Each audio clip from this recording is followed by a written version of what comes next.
Elijah Shaina Santiago, your reigning Miss Pretty Global 2025, and I competed last year in Kuala Lumpur, Malaysia. Could you tell us more about your competition? Kamusta yung naging competition mo?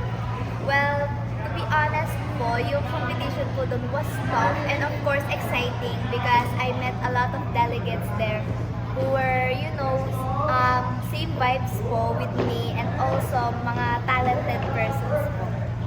Ang galing mo lumampa. Ha, thank you so much po.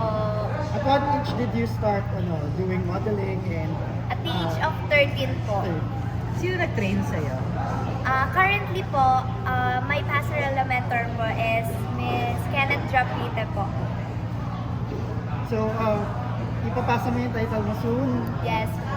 Ano yung mga lessons na natutunan mo throughout your reign as Miss Pretty? Throughout my reign, I've learned a lot po talaga. So, unang-una na po talaga dyan is yung pag-trust ko sa sarili ko because some of my fans po talaga, meron po tayong hindi maiwasan na bashing. So, nagkaroon po ako ng affection sa aking mental health. Pero throughout naman po, sabi ko sa sarili ko, sila lang naman yon. So, I am me. So, I'm gonna be myself lang po. Ganon. Laban lang. You're just 16, di ba? Yes po. Ano namang plans mo in the future?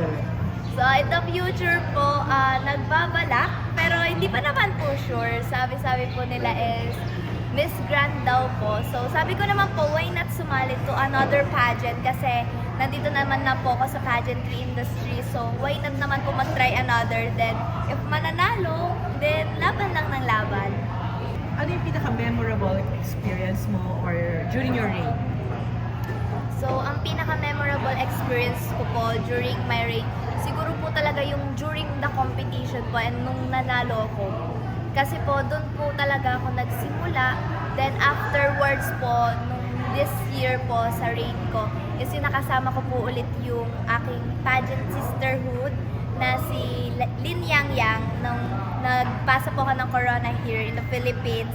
So, pumunta po siya dito. Then, yun, nagkaroon po kami ng bonding and doon ko po kasi siya na-meet last time sa Malaysia. So, parang, kumbaga, na-overwhelm po ulit ako. Nakita ko po ulit ang aking sisterhood.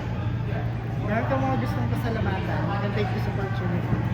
So, first of all, I want to thank Mami Annabel B. Balala for this opportunity and of course, to the founder of Kids and Teens Pageant Global, Sir Leo Reynold.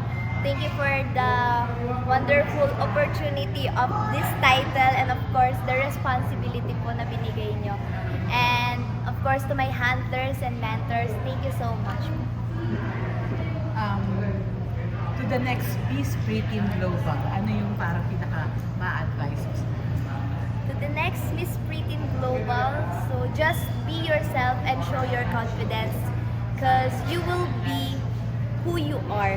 Don't let others, don't let others take you down. So just be yourself and be contented of who you are. Thank you so much.